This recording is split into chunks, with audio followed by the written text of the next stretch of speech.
Current FM. What is going on, everybody? Good morning to you. Um, Man, got a lot to talk about. I got this little spot that I like to hang out at, to where I do my videos, and I also go there to just decompress. It reminds me of being in my backyard when I was a kid. And I'd go over there because it's a long, dark street, but it's surrounded by woods. Actually, it looks like something in a scary movie. Now thinking, you know, thinking, uh, my mother hates that I go over there. She says, stay from around that corner, And you get to a point where you start thinking, uh, well, what, chill, and it's quiet. It's really quiet. So it's a cool place. Well, last night, kid comes walking down the street, and he asked me, he asked me if he could use my cell phone. And I want to tell everybody from now on, guys, do not let people use your cell phone. If you don't know them, just say no. Um, but God gave me insight that I was about to get robbed. He really did. He gave me insight that I was about to get robbed. Anyway, thank God that I know what to look for when someone's holding a gun at you. I know what to do, and I noticed that he didn't even have a clip in the gun, and so my confidence level was way high. What's really crazy is that I just got off the phone with two of my friends. I just got off the phone with two of my friends, and the kid, uh, when I get the gun from him and I point it back at him, he's freaking out. I mean, he's freaking out. It's almost like he forgot that there's no clip in there and there's nothing in the chamber. He completely forgets. Anyway, uh, I said, hand him the gun back and said, look, next time, make sure it's loaded for mess with somebody. I know that this is a generation that does pranks and all this other stuff. And well, the next thing I know, his friends come speeding down the street and they all surround the car and uh, they all surround the car and they got, their guns out and everything. And they don't expect me to get out the car.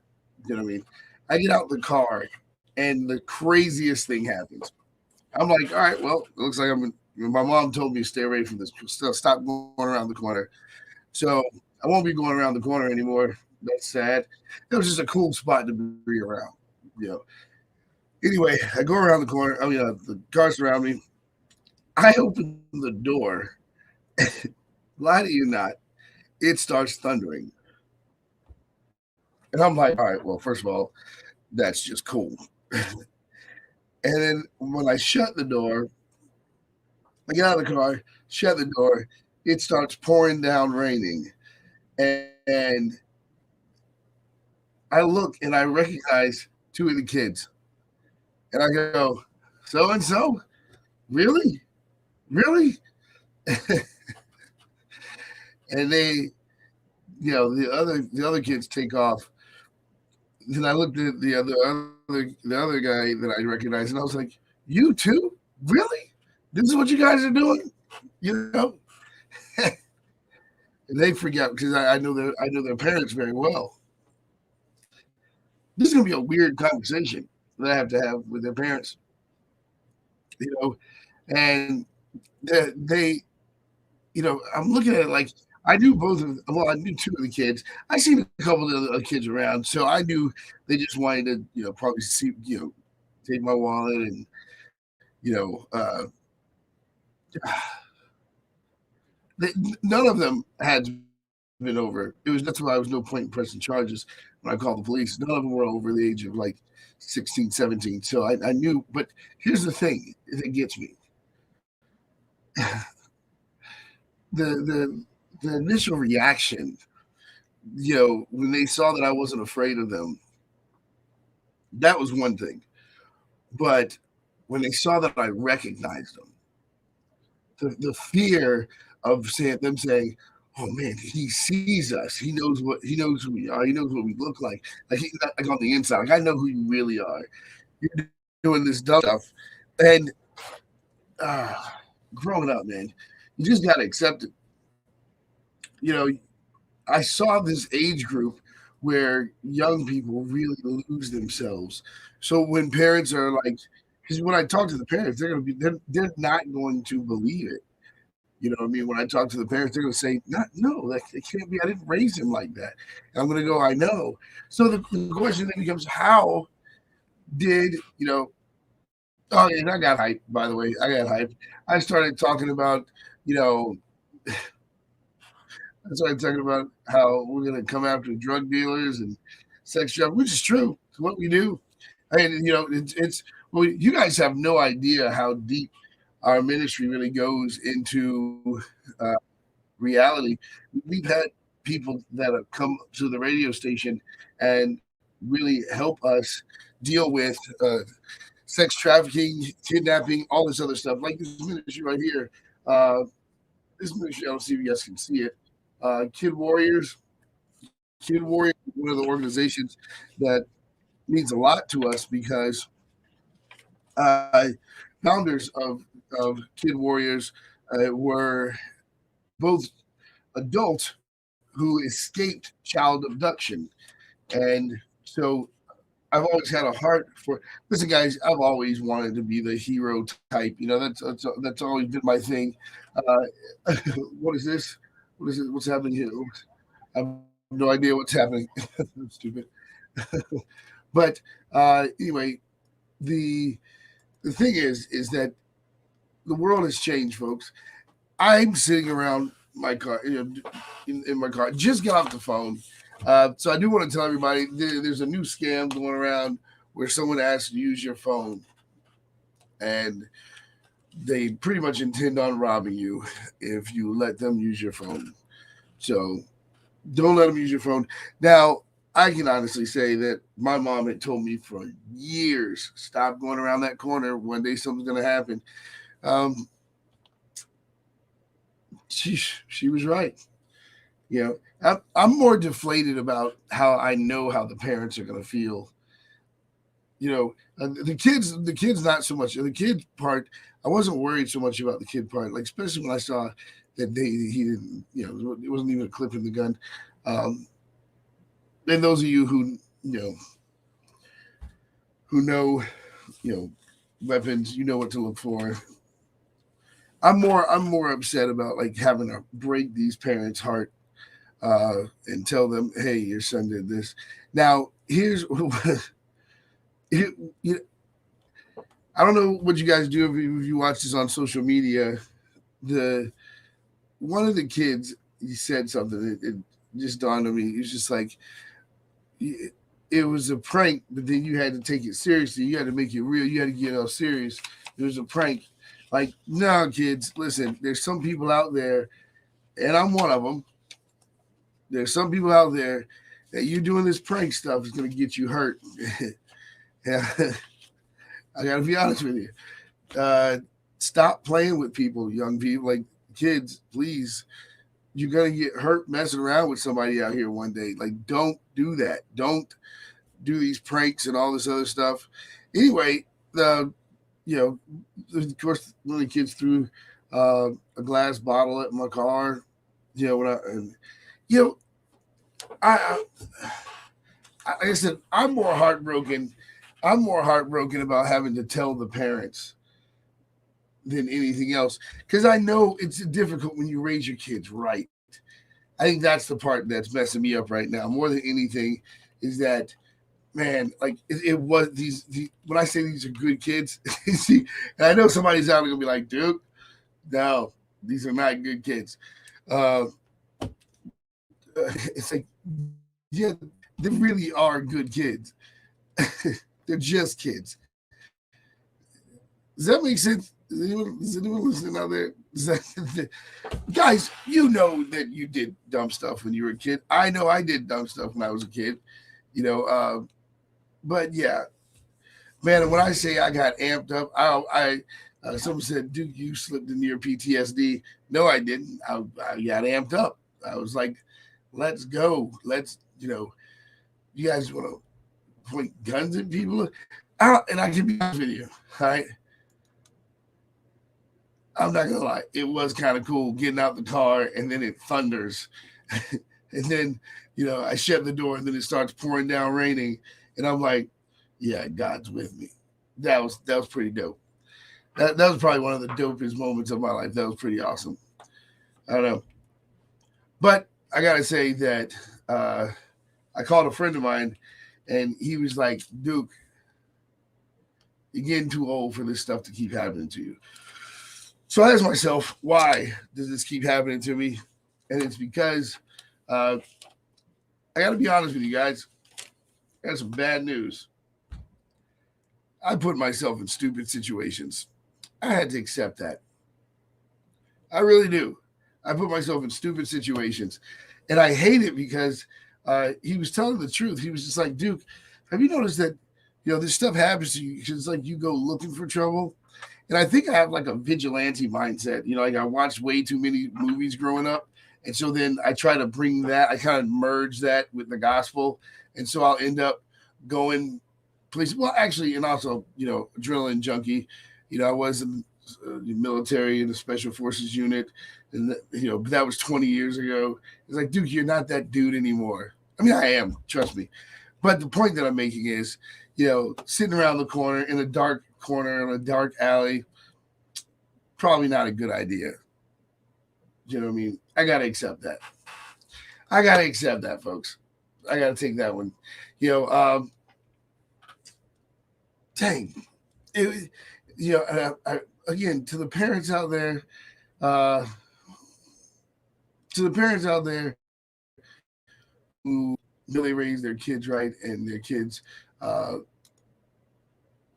their kids do stupid stuff. Like, just remember, kids change. They get better. Just remember, as long as you just keep doing what you're doing, keep teaching them.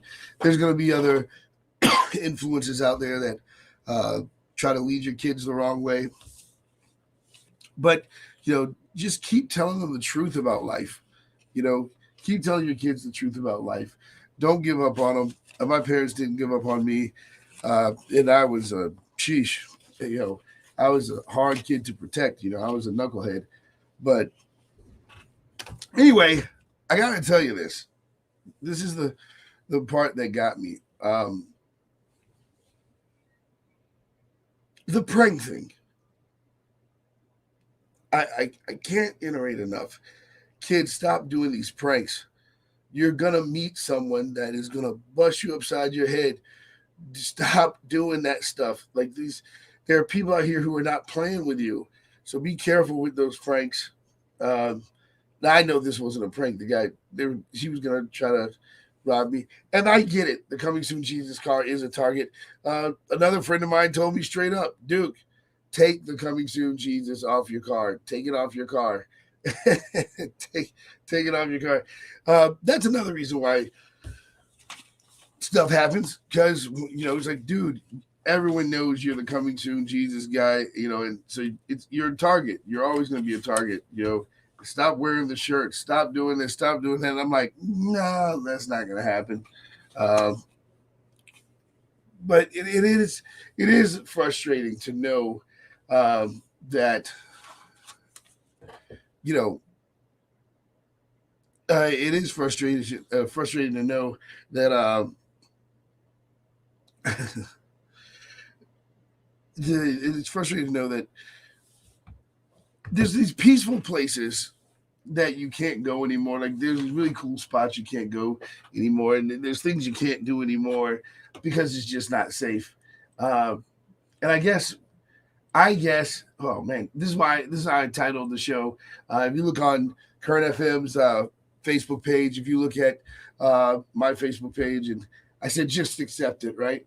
Just accept it. And the reason why is because I had to accept that it's just not safe anymore. You know what I mean?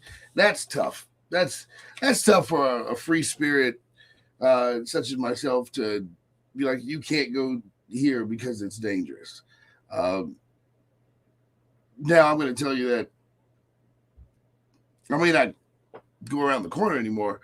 But it's not going to stop me from doing street ministry. It's not going to stop me from just so the other day, what was it? A couple months ago at the beach, I'm there with a guy named Adrian Jones, and he's preaching on the street. We all have different styles of ministry, but he's doing his street preaching on the streets. And this guy walks past him and says, F you, and starts cussing at him and all this stuff, and then goes down the street. Adrian starts talking about the love of God and how God wants to be a father and take care of us. And the same guy that just cussed at him ends up getting shot in the middle of the street at the ocean front. That happened this past year. I was at this event with a guy named Antipas Harris, great guy. And he was doing this Night of Hope, talking about the dangers of gun violence and all of this stuff. He was talking about the dangers of gun violence. And like 2 weeks later, a mass shooting takes place.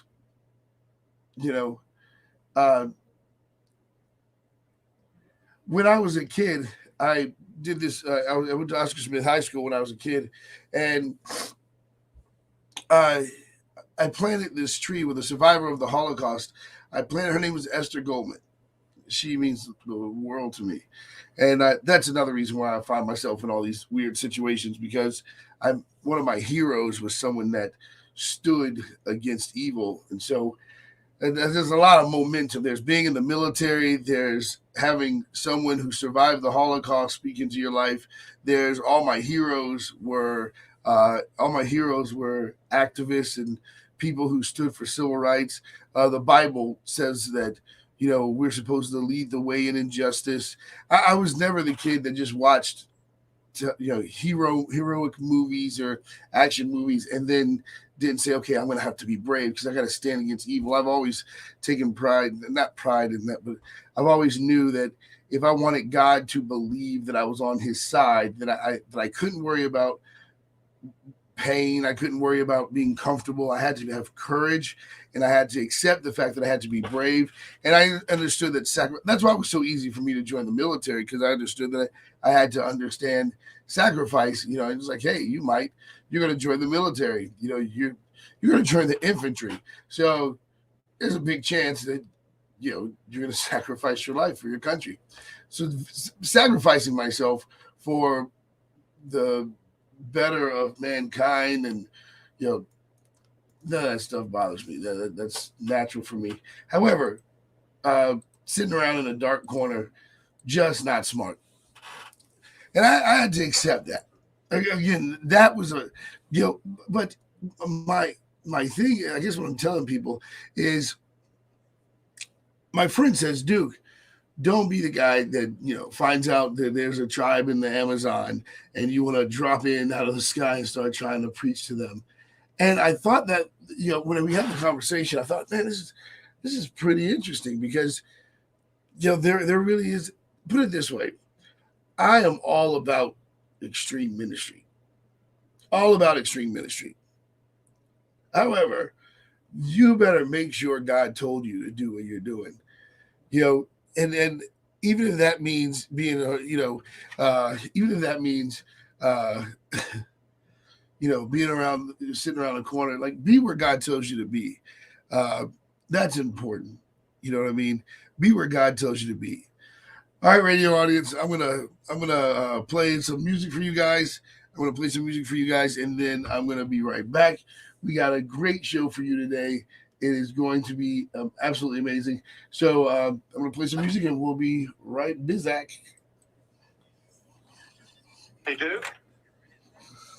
Duke, what's going on, man? Yeah, you come on the other side. You want to come down the other side. You're good. All right. Come on in, man. You're all good.